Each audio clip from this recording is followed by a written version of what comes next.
Okay, welcome back to episode 30, Fans Pulse Lap 3. Just wanted to squeeze in a quick reminder that we have now reopened our Speedway Experience Day competition for November to invite you to nominate yourself or someone else to win this month's all-expense paid place. That's all equipment and tuition on the Speedway Experience Day, courtesy of AMSA, the Amateur Motorcycle Speedway Academy.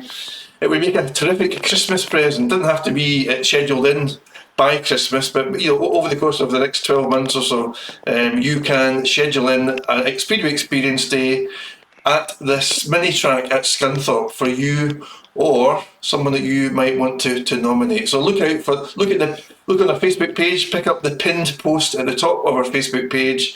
The post itself was originally posted on the 4th of November, and comment below that post and tell us why you or someone else should win that experience day for November. Good luck. Okay, to round off this episode, we're going to skid into a discussion topic suggested by our very own Mr. Felton. It's something that we're going to call resolving rider numbers. Dean, I've got no more notes, nothing else that I can say around it. So, Dino, over to you to get us underway on resolving rider numbers, please. Okay, I mean, it's quite clear that for whatever reason, we're just, the amount of speedway competitors in this country, speedway competitors of let's say a league standard, has dwindled massively over the last, 5 years, 10 years. And we need to find a way to get these riders back. If we are forced into a one league situation, there is going to be a shortage of riders. So how do we get these riders back into the sport?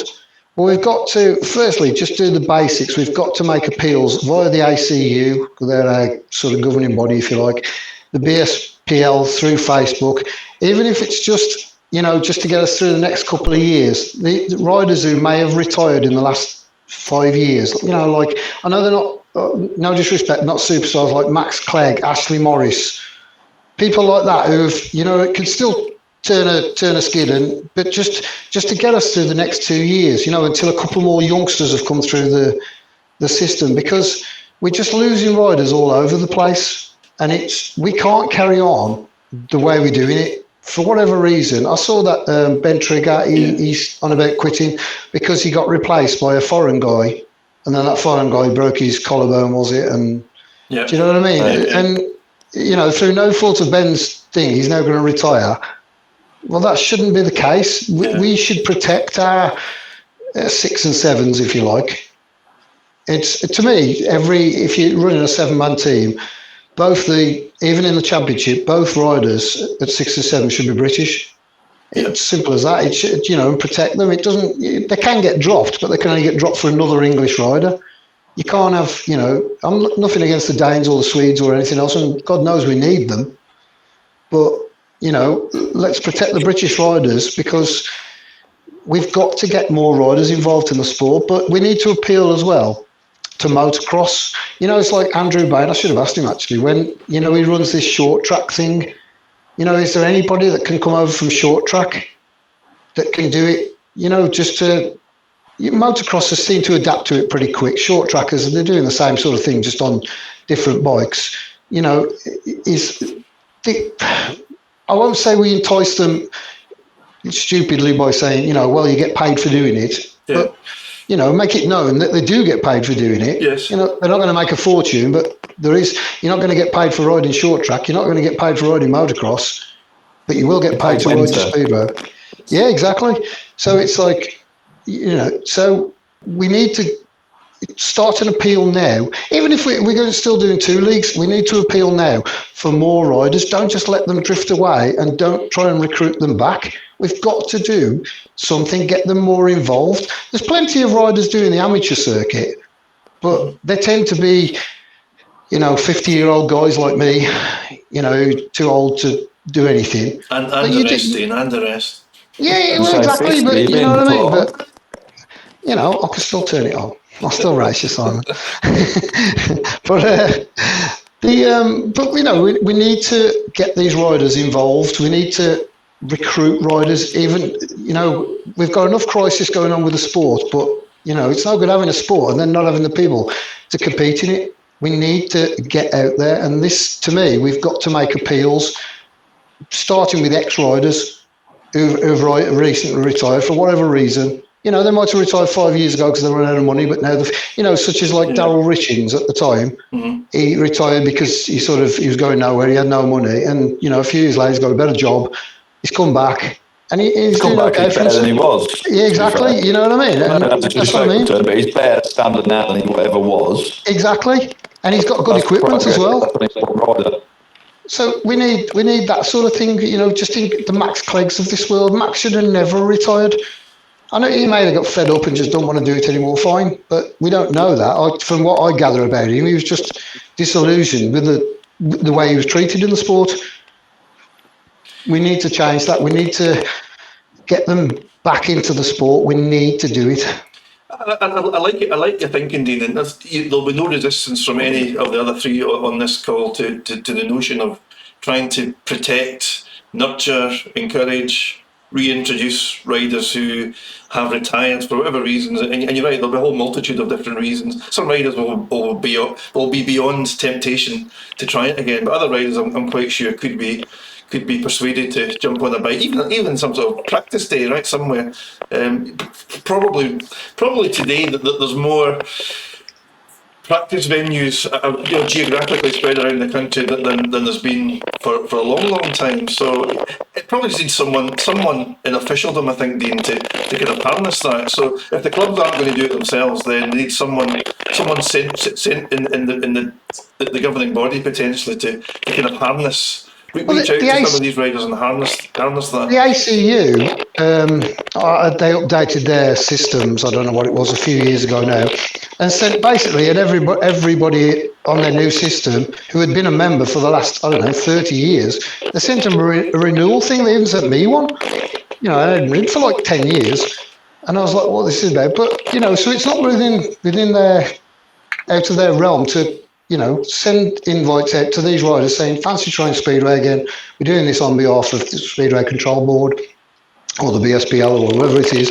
You know, if you fancy trying Speedway again, whatever, just to help us to get over this next couple of years where we really are at a loss for riders.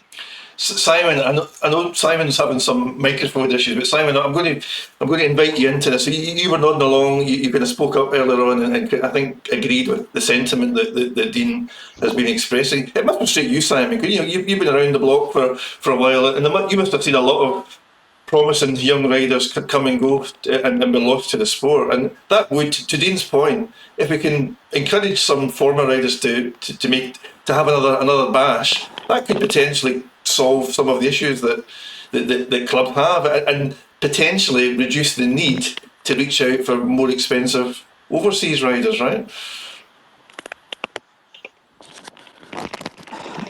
I sort of see where you're coming from, but then I also think, like, we sit on a motorbike because we want to sit on a motorbike. We want to go to that start line, and obviously I don't want to lose like nobody else does, but you've got to want to do it. And I think, obviously, not being rude, Robbo, you've retired now. You know better than somebody like me because I still got the fire in the belly and still want to do it. You know, we all know the risks we take when we sit on the bike, but I don't really get where we're going to go with, like, let's say you use your Max Clegg and Ashley Morrison. What we're going to do, go give them a bike, give them a van, off you go, see you later, crack on. If anything went wrong, the powers at the top, it's kind of on their head, and then if you go give them a bike...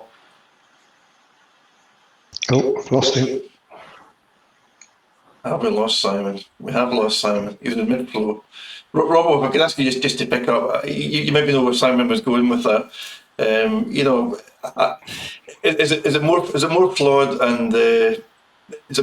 and full of issues to try and tempt retired riders to look at the sport again, given the financial challenges? I think is what Simon was alluding to try and equip themselves to have another go again. Why would a retired rider, even if they partly wanted to try the sport again, why would they throw their all back into the sport to potentially find themselves in the same position that led to them retiring in the first place, I guess. Yes, it's like you've, like Simon just said there, you've still got to have the fire in your belly. You've got to want to do it. I mean, and then it is the financial side of it.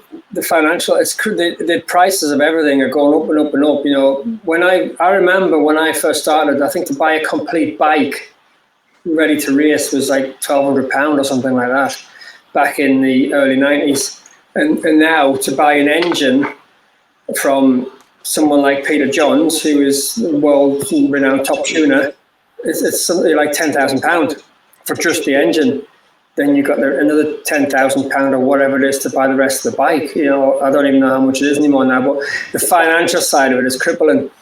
And the money probably isn't any better now or much different to when I retired, even though prices have probably doubled. So it's a massive, massive expense financially to do it. And, you know, if you've got a house, if you've got family, you've got kids or whatever, you need to, you know, they're relying upon you. You've got a job. You've got to put that first. So to try and 10 riders back, it's going to be difficult because, you know, if they get injured and they lose their job and all of a sudden they've got no income anymore, they can't pay their rent or their mortgage or whatever they've got, you could end up homeless. I mean, it's something you've really got to want to do. If you want to do it, great. You can get back into it anytime. It's brilliant because then you are prepared to take that risk. You don't look at it as a risk. You just look at it as, I really want to do this, and I want to get back on. I want to do it. It's you don't think about the risk. You think about the goods, the positives, which is what you should do. And potentially, I mean, you don't think about getting injured or crashing and that kind of thing. It doesn't even cross your mind, or it shouldn't cross your mind.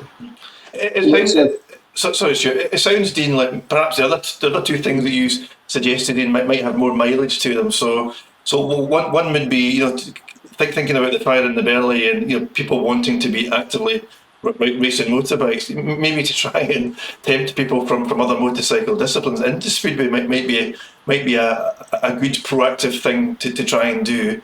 And then once they're in the sport, and for those younger riders who are the 6s and 7s who are currently involved in the sport, to try and introduce some layer of protection to give them some assurance, some reassurance that, you know, their investment and their time and their development will be rewarded by the sport. You know, they're not going to be ditched after 5 minutes because they haven't scored in the first 6 matches that they rode in. Yeah, I mean, so when I go up the man cave, we got there's a guy there, and he does the spares for enduro, and there's like 200 riders every event. These enduro, you know, they want to ride. They're decent enough riders. Most of them have like jumped over from motocross because they just feel like they're going nowhere in motocross. So they've jumped over to this enduro thing. We need to tap into these people because they clearly want to race bikes. Yeah. But are they, you know, the thing with Speedway is, and I'm sure this is, I'm not saying it's everybody, it certainly wasn't for me, and it probably wasn't for Stuart because we had a love of it and everything. But if you get an average motocrosser, let's say, you know, somebody he does all the local events and everything, and you put him on a Speedway bike at a training day, and he just takes to it naturally, and somebody casts an eye on him and says, you know, you've got it, I guarantee he'll follow that up. Yeah. Because he's got that sort of, you know, that forward kick, but we need to do that. We need to branch out to other sports. I'm not saying the X-Rider thing is a great idea. I'm just saying we need to do it, even if we can only get 5 riders or 10 riders. We need riders.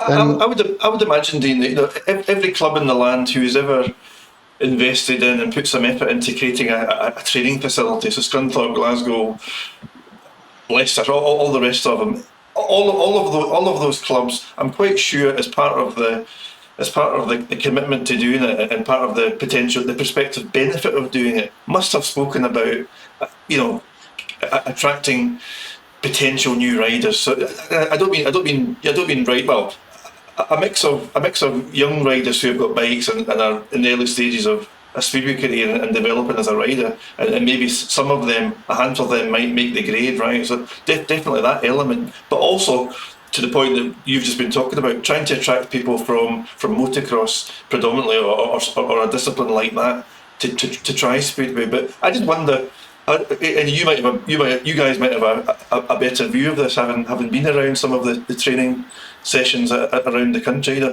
Do riders from motocross, etc., do they turn up to try speedway at some of these events, or did the club need to work harder to try and make that happen? I think they might need to work a bit harder to make that happen, because it's you've got to get them there. It's getting them to the tracks is the difficult thing, isn't it? Because you run for example, I'll just say Leicester on a Sunday. You run a practice day there. Most motocross events are on a Sunday as well, and that's where that's their passion. One possibility is flat track, because a lot of the flat track riders ride at the likes of Kings Lynn, at Scunthorpe, at Redcar, at Leicester, Isle of Wight, and if they could get a couple of speedway bikes to these flat track events, then maybe the guys there would have a go, because they're dressed, they're ready for, they wear steel shoe, everything else. They've got motocross boots on, that's probably the only difference. But they could still have a go. That would be a good thing. And a lot of them, that's what they do already anyhow, and they can slide the motocross bikes. The chances are they're going to get on the speedway bike and slide it pretty well. What Dean described earlier about the motocross was me when I was young. That was me. I came from a motocross background, although that I did have the link into speedway through my dad and my brother already. But my initial racing career started out of grass track, and then at a very early age, and then went on to motocross, and I raced motocross for like 7 years, and then progressed over into speedway. But so that was me. And I know of one other rider in the northeast at that particular time who did the same or very similar thing. That was a guy called Brian Turner, who's still around speedway at Redcar, still involved. He doesn't ride anymore, but he went from the motocross scene into speedway as well. I know obviously other riders have done it since, and they've probably done it before that as well, because I think Richard Lawson came from motocross, Cam Bewley, Craig Cook, the World. There's loads of them. It came from that. Lawrence Hare's original, I'm sure he was originally motocross as well. No? Scott Nichols has probably got a bit of a motocross background as well, because I know he rides motocross, and I've been riding with him quite a few times on the motocross, and he's actually quite a good rider. Ty Woofington, a lot of guys have moved over from motocross, but they've probably had a speedway connection in the first place. That's the difference. It's a lot of them don't. But if they've got some kind of connection to it, it might be a little bit easier to tempt them over. Thanks, Stuart. The flat track scene fascinates me, because you're right. Traditionally, grass track, motocross have encouraged riders to cross over to speedway. That's a kind of well-proven track. But flat track, I don't know so much about the flat track scene, but basically, I know what the product looks like. I know what it is, but these guys are effectively riding speedway. They're effectively they are on motocross bikes with baldy tyres. Yeah, yes. Yeah. And it's even big. You see these indoor meetings they have in Spain and things like that, in Barcelona, and it's like in a cow shed, and you just think you're just riding speedway. So why doesn't speedway work in Spain? Mm-hmm. Yeah. Yeah, it's a strange one. So Dean, let's see what the AGM brings, right? In terms of team structures and league structures, and whether, as is traditional, teams can proceed to have 7-man teams. That certainly seems to be the expectation, based on some of the rumours and prospective teams that we might have heard whispers about. They're all being built to 7-man teams. But to your point, Dean, over and above that, even if that doesn't change, British Speedway ought to. Neil Vatcher is credited with, and other people are credited with, encouraging and nurturing and uncovering talent. But whether the sport quite does enough, Dean, to your point, and internally within the rules and regulations, yes, I'm sure we can do more to protect some British riders and make sure that they're given every opportunity to develop into the sport and make the grade. But in terms of in terms of uncovering a pipeline of future speedway talent, almost certainly that the sport as a whole could do a much better job of trying to encourage people from flat track and grass track. There is another thing we could tap into, and it's like you're familiar with the FGM thing, the Formula Grass Track, FGR is it? FGA, Formula Grass Track Association. No, I'm not. And they use these essentially pit bike engines in grass track bikes. Okay. And it's God's sake, flourishing. There's literally everybody's taking it up. Loads of ex-riders are taking it up. The kids are taking it up because of these pit bike engines. I've even thought of it myself, but it's not quite fast enough for me to just frustrate me.